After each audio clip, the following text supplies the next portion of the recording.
Hello guys, once again I am ready before you to teach you something special today. Dear students, जैसा कि आप सभी इसके पहले सिंपल प्रेजेंट टेंस से संबंधित मैंने आपको 2 वीडियो YouTube पर अपलोड कर दिया हूं और उस वीडियो में मैंने आपको सिंपल प्रेजेंट टेंस से सारी जानकारी जितनी भी होनी चाहिए बेसिक स्तर पर वो सारी जानकारी मैंने आपको दिया है। यह सिंपल प्रेजेंट टेंस का वीडियो नंबर 3 पार्ट 3 होगा। इसमें मैं आपको सिंपल प्रेजेंट टेंस से संबंधित सारी वो बातें बताऊंगा कि सिंपल प्रेजेंट टेंस का प्रयोग किन किन परिस्थिति में किस तरह के वाक्यों में करना चाहिए। तो आप देखिए, चलिए शुरू करते हैं। चलिए अपना कॉपी कलम निकालिए और सिंपल प्रेजेंट टेंस का प्रयोग सीखते हैं हम लोग, है ना। आप जैसा कि आपको मैंने बताया है कि सिंपल प्रेजेंट टेंस का स्ट्रक्चर क्या होता है, सब्जेक्ट प्लस V1 या V5 प्लस ऑब्जेक्ट या कंप्लीमेंट, या आप अदर वर्ड उसको कह सकते हैं, है ना। सिंपल प्रेजेंट टेंस का स्ट्रक्चर क्या, सब्जेक्ट प्लस V1 या V5 प्लस अदर वर्ड। तो जहां तक यूज का सवाल है, सिंपल प्रेजेंट टेंस का प्रयोग का सवाल है, तो डियर स्टूडेंट्स इसका प्रयोग अनेक संदर्भ में किया जाता है। This tense is used in many context, है ना। तो पहला जो मैंने आपके लिए देखिए बोर्ड पर लिख के रखा है, हैबिचुअल एक्शन। हैबिचुअल एक्शन क्या होता है, the action we do regularly, we do repeatedly. ऐसा आदत से संबंधित बातों को हम सिंपल प्रेजेंट टेंस के अंतर्गत रखते हैं। तो चलिए सिंपल प्रेजेंट टेंस का पहला एग्जांपल आप देख लीजिए क्या हो सकता है। जैसे Mohan drinks hot coffee every day. देखिए ये उसका हैबिट है, क्या है कि Mohan hot coffee every day, प्रत्येक दिन जो काम हम रोज करते हैं वही तो सिंपल प्रेजेंट टेंस होता है। तो इस तरह के एक्शन को दर्शाने के लिए जो हम रिपीटेडली करते हैं, रोज करते हैं, ऐसे एक्शन को दर्शाने के लिए हम किसका प्रयोग करते हैं, तो सिंपल प्रेजेंट टेंस का प्रयोग करते हैं ना। किसका प्रयोग करते हैं, सिंपल प्रेजेंट टेंस का। तो आपका पहला क्या हुआ, यूज हैबिचुअल एक्शन। तो आप इस एग्जांपल को लिख लेंगे। पहला प्रयोग आपका हो गया habitual action, simple present tense के यूज से संबंधित। अब सेकंड देखिए, सेकंड नंबर है रूटीन एक्शन। रूटीन एक्शन क्या होता है, the action that we do according to the routine और टाइम टेबल के अनुसार। जैसे कोई निश्चित समय पे जगता है, निश्चित समय पर वह कुछ काम करता है, तो ऐसे एक्शन को हम क्या कहेंगे, रूटीन एक्शन। जैसे इसका एग्जांपल देखिए रूटीन एक्शन का, mister Sinha gets up at 5 AM। देखिए यहां पर क्या करता है, mister Sinha gets up at 5 AM।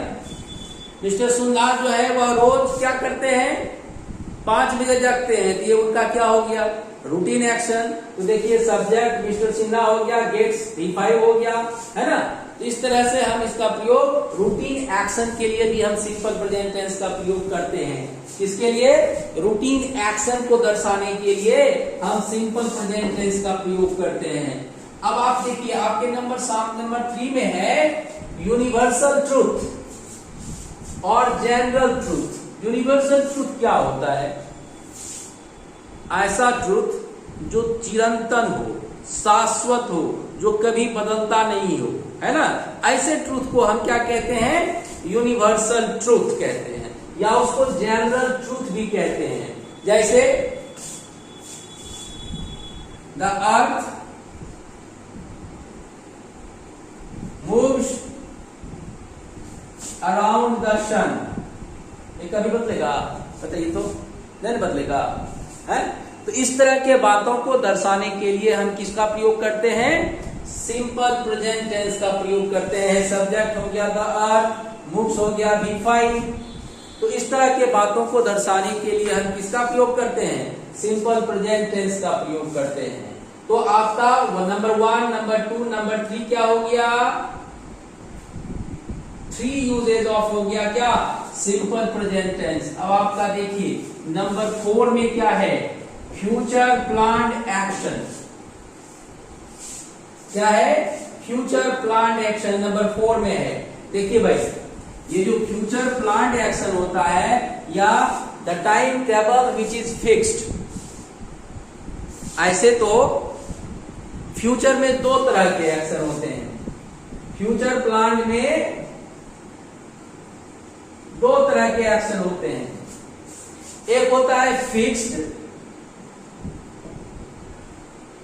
और एक होता है अनफिक्स्ड।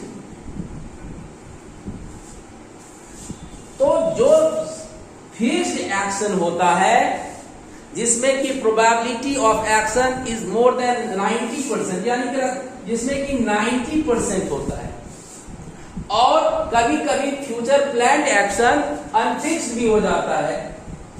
जैसे हम कहते हैं ना, कल टेस्ट मैच शुरू होगी, the test match starts tomorrow. अब आप देखिए कहीं बारिश हो गई तो, है ना, तो वहां पर क्या हो जाएगा? अनफिक्स्ड वो हो जाएगा ऑटोमेटिकली, है ना। तो जो भी सामान्य बातें हैं, जैसे मैं आपसे कल मिलूंगा, फिक्स है क्या? नहीं भी तो मिलूंगा, है ना। तो कहने का मतलब क्या? ऐसे एक्शन को हम सिंपल फ्यूचर टेंस में लेके चले जाएंगे। लेकिन ऐसा एक्शन जो हमारा फिक्स्ड है, प्लान्ड है, टाइम टेबल के अनुसार, वह एकदम होता है, रिपीटेडली होता है। जैसे कॉलेज 10 बजे खुलती है ना, तो कल भी 10 बजे तक खुलेगी। अगर कोई अमेरिका कल जाएगा, उसका फ्लाइट है, हम कह सकते हैं he lives for America tomorrow. तो वह इस तरह के एक्शन को हम फ्यूचर प्लान्ड एक्शन कहते हैं, है ना। तो आप चलिए फ्यूचर प्लान, जैसे Rohan lives for America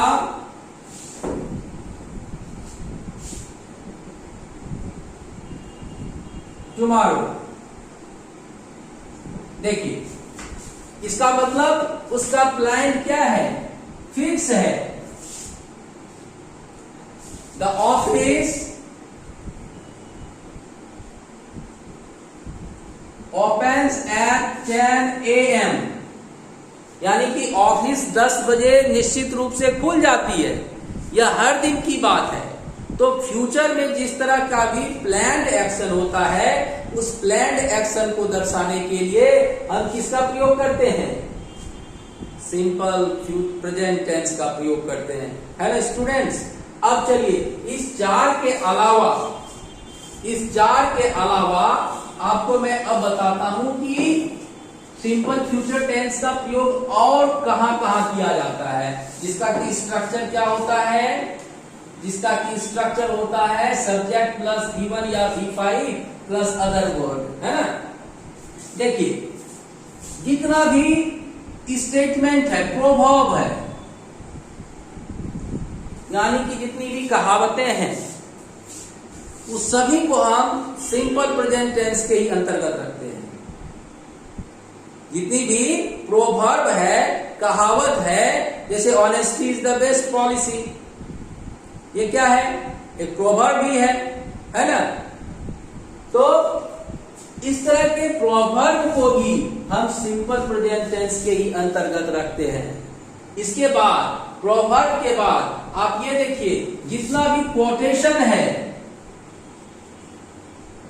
great person का, ग्रेट महान आदमी की उक्ति जो बोलते हैं, वो जैसे डू और डाई, किसने कहा था? महात्मा गांधी जी ने कहा था ना, डू और डाई, वर्क इज वर्शिप, करो या मरो, कर्म ही पूजा है। तो वहां पर हम कैसे लिखेंगे? Mahatma Gandhi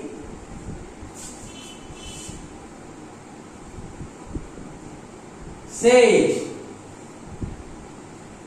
work is worship।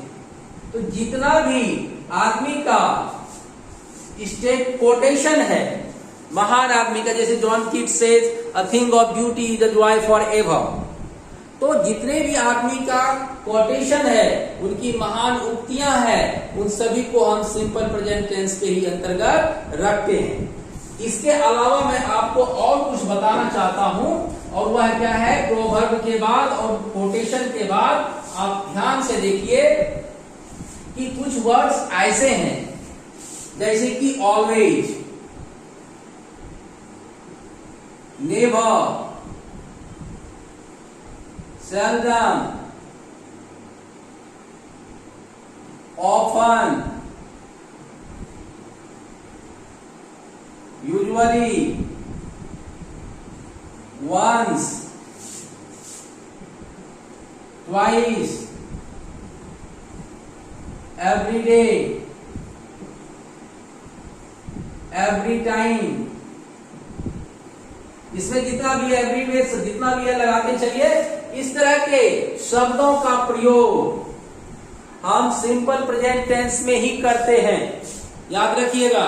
जैसे वह हमेशा समय पर आता है, अब देखिए वह हमेशा समय पर आता है, तो इसका मतलब क्या हुआ, उसका यह एक रूटीन एक्शन है, हैबिचुअल एक्शन है कि वह समय पर आता है। तो ऐसे एग्जाम्पल को हम क्या कहेंगे, ही ऑलवेज comes on time। यहां देखिए, अब यहाँ पर कुछ शब्द जैसे ऑलवेज है, नेवर है, सेल्डम है, ऑफन है, यूजुअली है, इस तरह के मतलब शब्द को हम कहाँ प्रयोग करेंगे, यही आपको जो है सो कंपटीशन में जो है अक्सर गलतियां हो जाती है। तो ये सब्जेक्ट और ये जो वर्ब है, comes, he always comes on time, He always comes on time। तो यहाँ पर जो सब्जेक्ट और वर्ब है, इसी के बीच में हमको किसका प्रयोग करना चाहिए, ऑलवेज का प्रयोग करना चाहिए। अगर कोई ऐसा लिख देता है कि he comes always on time, तो यह वाक्य गलत हो जाएगा। क्यों? क्योंकि ऑलवेज एक ऐसा शब्द है जिसका प्लेस सब्जेक्ट और वर्ब के बीच में होता है। तो इस तरह के वाक्य को आप बिल्कुल ही ना लिखें और उसको ना दोहराएं। तो सही क्या होगा, he always comes on time। ठीक है। अब आप दूसरा देखिए, Radha never walks in the morning। यहां पर देखिए, ये राधा सब्जेक्ट हो गया, वॉक्स क्या हो गया, वर्ब। तो ये नेवर का प्रयोग हम कहां करेंगे, सब्जेक्ट और वर्ब के बीच में करेंगे। यहीं पर हम ऑफन का प्रयोग करेंगे सब्जेक्ट और यूजुअली का प्रयोग करेंगे, जनरली का प्रयोग करेंगे। तो इस तरह से हम अपनी गलती को सुधार सकते हैं कि इन शब्दों का प्रयोग सही रूप से हम कहां करें। जैसे he often tells a lie, अगर हम लिखें कि he often tells a lie, वह प्रायः झूठ बोलता है। तो देखिए ऑफन का प्रयोग कहां किए, सब्जेक्ट और वर्ब के बीच में। आपको यह ध्यान देना होगा कि सब्जेक्ट और वर्ब के बीच में हम किसका प्रयोग किए, इस ऑफन शब्द का। तो इस तरह से हम कुछ निश्चित शब्दों को सब्जेक्ट और वर्ब के बीच में प्रयोग करके हम अपनी गलतियों से बच सकते हैं। इसके बाद मैंने कुछ शब्द दिया था आपको, every day, every morning, every month, daily, है ना। तो इन शब्दों का प्रयोग हम सब्जेक्ट और वर्ब के बीच में नहीं करेंगे, है ना। जैसे कौन कौन शब्द है आप देख लीजिए जिसका प्रयोग हम वाक्य के अंत में करेंगे। कौन कौन वो शब्द है देख लीजिए, जैसे every day, every time.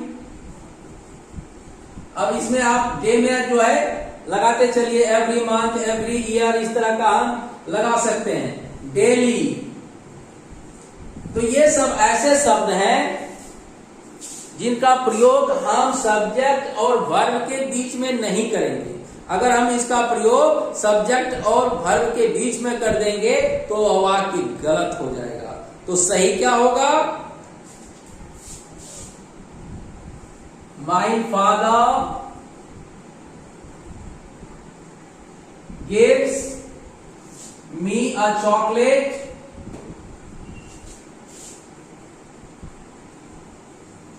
Every day. अब देखिए, तो एवरी डे का प्रयोग कहां आ गया? वाक्य के अंत में। कहा आ गया? वाक्य के अंत में। जैसे आप कह सकते हैं कि कशिश वॉक्स in the morning daily. Kashish walks in the morning daily. तो डेली कहां आ गया? वाक्य के अंत में। तो इस तरह से आप कुछ शब्दों का सही प्रयोग करके सिंपल प्रेजेंट टेंस में आप अपनी गलतियों से बच सकते हैं।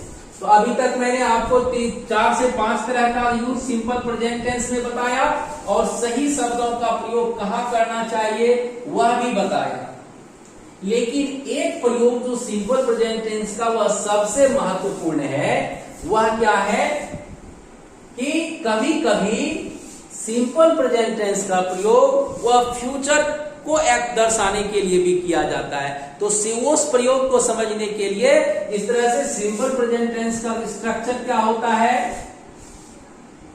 Subject V1 V5 plus other word. उसी तरह से थोड़ा सा आपको मैं सिंपल फ्यूचर के बारे में जानकारी दे दूं कि सिंपल फ्यूचर क्या होता है। इसकी पहचान होती है वाक्य के अंत में गा गे गी रहता है हिंदी वाक्य के अंत में। और रूल क्या होता है? सब्जेक्ट प्लस शैल या will plus first form of the verb plus other word या ऑब्जेक्ट या कंप्लीमेंट या अदर वर्ड उसको कह दीजिए। तो क्या होता है कि सिंपल प्रेजेंट टेंस का प्रयोग कभी कभी वह सिंपल फ्यूचर को भी दर्शाने लगता है। किसको दर्शाने लगता है? सिंपल फ्यूचर टेंस को भी दर्शाने लगता है। तो आप चलिए देखिए, शुरू देखते हैं। पहला इसका यूज क्या होता है सिंपल प्रेजेंट टेंस का, वो देखिए। पहले उसको समझिए। मैंने आपके लिए बहुत ही अच्छे तरीके से इसको जो है समझाने का प्रयास किया है। आप देखिए पहले होता क्या है। In clauses of condition, in clauses of condition the simple present, the simple present tense is used to express simple future tense। अब ध्यान दीजिएगा, यहां पर 3-4 बातें आपके लिए नहीं आ गई। मैंने क्या लिखा है ध्यान से देखिए। इन क्लाउजेज ऑफ कंडीशन। देखिए भाई, क्लाउज क्या होता है? अगर एक सब्जेक्ट और एक वर्ब एक जगह हो जाए तो उसको हम एक क्लाउज कहते हैं। क्लाउज भी अनेक प्रकार के होते हैं। कौन कौन? प्रिंसिपल क्लाउज होते हैं, कोऑर्डिनेट क्लाउज होते हैं, सबऑर्डिनेट क्लाउज होते हैं, है ना। तो मैं आपको अगले बात में बताऊंगा। लेकिन ये देखिए, क्लाउज मतलब क्या होता है? मतलब वाक्य के एक हिस्सा जिसमें कि सब्जेक्ट और एक वर्ब हो उसे हम क्लाउज कहते हैं। मैं आपको लिख के भी समझाऊंगा। कंडीशन क्या होता है? शर्त। कंडीशन मतलब तो ऐसे स्थिति भी होता है, लेकिन यहां पर मैं क्या समझाना चाह रहा हूं आपको? शर्त। तो शर्त वाले क्लाउज में क्या होता है? सिंपल प्रेजेंट टेंस यानी कि सब्जेक्ट प्लस V1 या V5 प्लस ऑब्जेक्ट का प्रयोग सिंपल फ्यूचर ये गा गे गी को दर्शाने के लिए किया जाता है। मतलब रहता है सिंपल प्रेजेंट, काम करता है सिंपल फ्यूचर का। तो पहले समझिए कि simple present is clauses of condition कैसे बनता है। जैसे अगर हम कहते हैं कि राधा डांसेज, देखिए, ऑन द स्टेज, यहां से लेके कहां तक तो हो गया? एक सेंटेंस हो गया ना। अब आप इसमें एक सब्जेक्ट राधा है, डांसेस क्या हो गया? वर्ब। इसको आप एक क्लाउज कह सकते हो।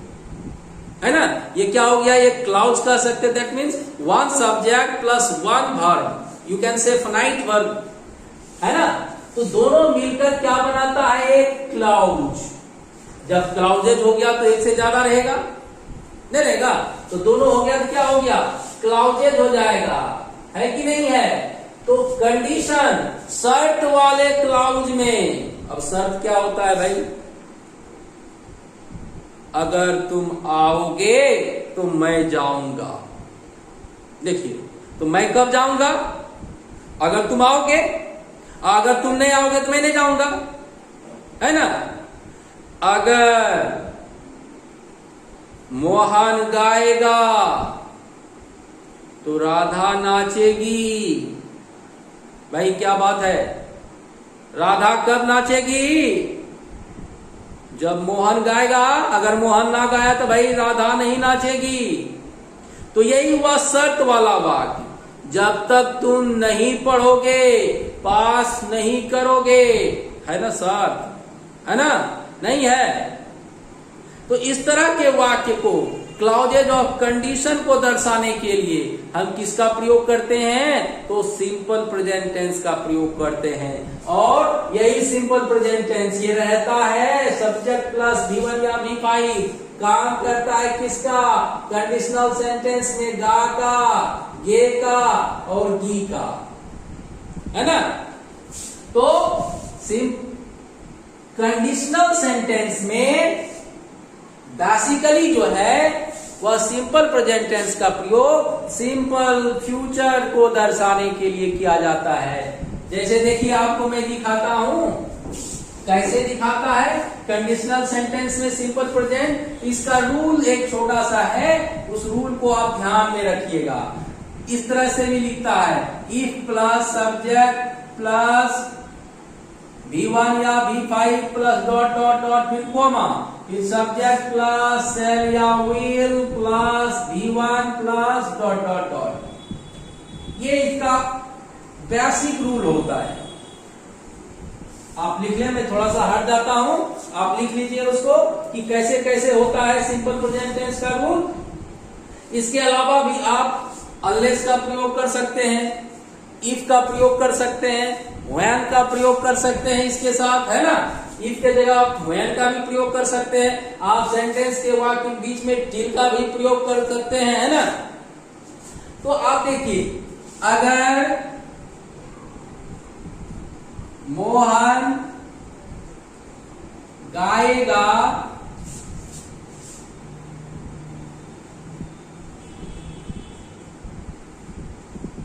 तो राधा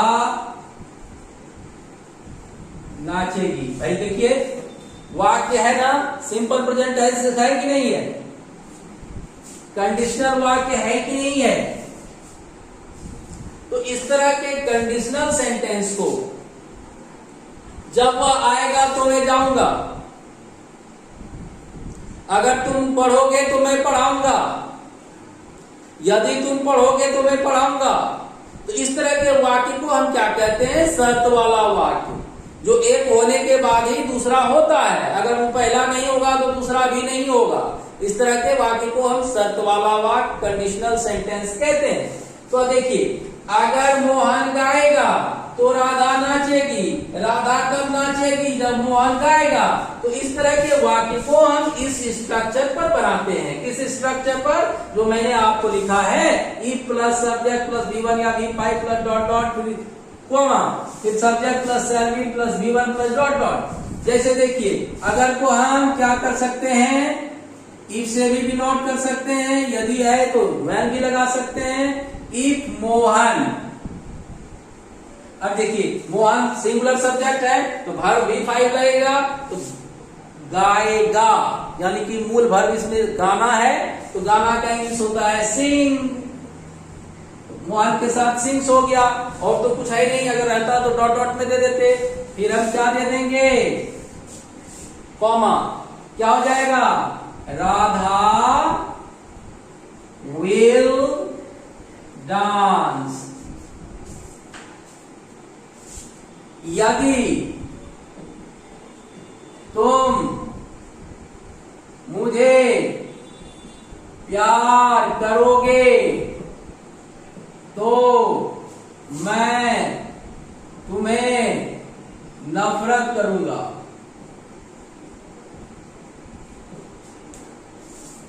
देखिए ये भी है, अगर तुम मुझे प्यार करोगे तो मैं तुम्हें नफरत करूंगा। ये भी वाक्य है ना, मैं तुम्हें नफरत करूंगा तो मैं तुम्हें नफरत कब करूंगा? अगर तुम मुझे प्यार करोगे। ऐसा भी लोग, बहुत सारे लोग बोलते हैं, है ना, मेरा कोई इंटेंशन नहीं है ऐसा, मैं आपको सिखाने के लिए मैं ऐसा बात लिखा हूं। तो क्या बना सकते हैं? If you love me, I shall hate you. अब बढ़िया से देख लीजिए वाक्य को, क्या है वाक्य में? क्या कि if you love me I shall hate you, है ना। इस तरह से भी वाक्य आप बना सकते हैं। दूसरा वाक्य आपको क्या होता है, ये इफ को आप बीच में भी लगा सकते हैं, है ना। तो बीच में जब लगाएंगे तो ये वाला स्ट्रक्चर वाक्य का पहले हो जाएगा, है ना। तो इस तरह से भी हम सिंपल प्रेजेंट टेंस के वाक्य जो है सो उसका हम प्रयोग कर सकते हैं। तो मैंने आपको इस वीडियो में सिंपल प्रेजेंट टेंस से संबंधित जितनी भी प्रयोग थी उसको बड़ी सहजता से समझाने का प्रयास किया है। और ये रूल ये जो है ये कंपटीशन लेवल में कैसे पूछता है, एक तो एग्जाम्पल मैं आपको देना चाहता हूं, आप देख लें कैसे इससे क्वेश्चंस पूछे जाते हैं वेरियस टाइप्स ऑफ एग्जामिनेशन में। थोड़ा सा मैं एक दो एग्जाम्पल मैं आपको बताता हूं। जैसे सीजीएल एग्जामिनेशन में, एसएससी में किस तरह से क्वेश्चंस पूछे जाते हैं, बोर्ड एग्जामिनेशन में किस तरह से प्रश्न पूछे जाते हैं। एक दो प्रश्न मैं आपको ऑब्जेक्टिव टाइप का सॉल्व करवा के देता हूं। जैसे देखिए, अगर मैं एक एग्जाम्पल लिखता हूं, he is walking in the morning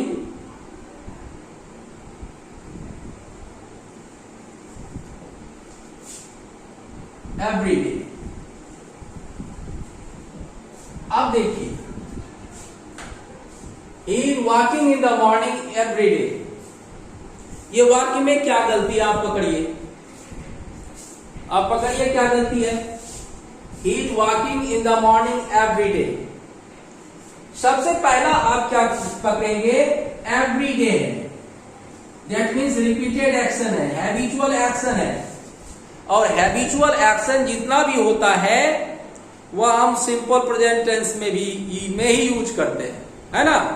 तो जब हम इस तरह का वाक्य लिखते हैं, he is walking in the morning every day, तो आप इसको अपना तुरंत यूज कीजिएगा ब्रेन, और ब्रेन यूज करने के बाद क्या बना लीजिएगा, कहिएगा कि नहीं यहां पर ये गलत है। तो यहां पर क्या है? प्रेजेंट कंटिन्यूअस टेंस है, होना क्या चाहिए? Simple present tense. क्यों? एवरीडे लगा है, तो इसका सही क्या हो जाएगा? He walks in the morning every day। इस तरह से आप वाक्य को करेक्ट कर सकते हैं। ये एवरीडे के कारण ही यह वाक्य क्या हुआ? इनकरेक्ट हुआ, है ना। सही क्या हो गया? He walks in the morning। जैसे एग्जाम्पल आपको देगा, if you guess me I shall read। अब आपको ऑप्शन दे देगा, जैसे कि टीच, वन में ऑप्शन दे दिया, विल टीच दूसरा, तीसरा में टीचर दे दिया, चौथा में हैज टॉट दे दिया। तो आप कौन सा ऑप्शन सही के रूप से आप भरेंगे? देखिए, आप जानते हैं कि शर्त वाले क्लाउज में सिंपल प्रेजेंट टेंस का प्रयोग किस तरह से हम करते हैं, किस तरह से करते हैं? तो शर्त वाले वाक्य में सिंपल प्रेजेंट टेंस का ही प्रयोग किया जाता है सिंपल फ्यूचर को दर्शाने के लिए। तो इस पार्ट में दो क्लाउज है, एक सबऑर्डिनेट क्लाउज है और एक प्रिंसिपल क्लाउज है। तो प्रिंसिपल क्लाउज क्या हो गया? आई शैल रीड, जो कि ऑलरेडी सिंपल फ्यूचर में है। तो दूसरा पार्ट जो होता है वही पार्ट आपका सिंपल प्रेजेंट में होता है। तो सिंपल प्रेजेंट टेंस में अगर सब्जेक्ट यू है तो अब बताइए यू टीच होगा कि विल टीच होगा कि टीचेज होगा कि हैज टॉट होगा, है ना? क्या होगा? टीच। क्या हो जाएगा answer? Teach. If you teach me I shall read. अगर आप मुझे पढ़ाओगे तो मैं पढ़ूंगा। तो इस तरह से dear students, in this video of mine I have taught you different usage of simple present tense. I hope it will be surely beneficial for you people. And one request at last I would like to make from you people is that please subscribe my channel, share my videos and give my a like and comment. Till then, goodbye. We will see you in the next video. Bye.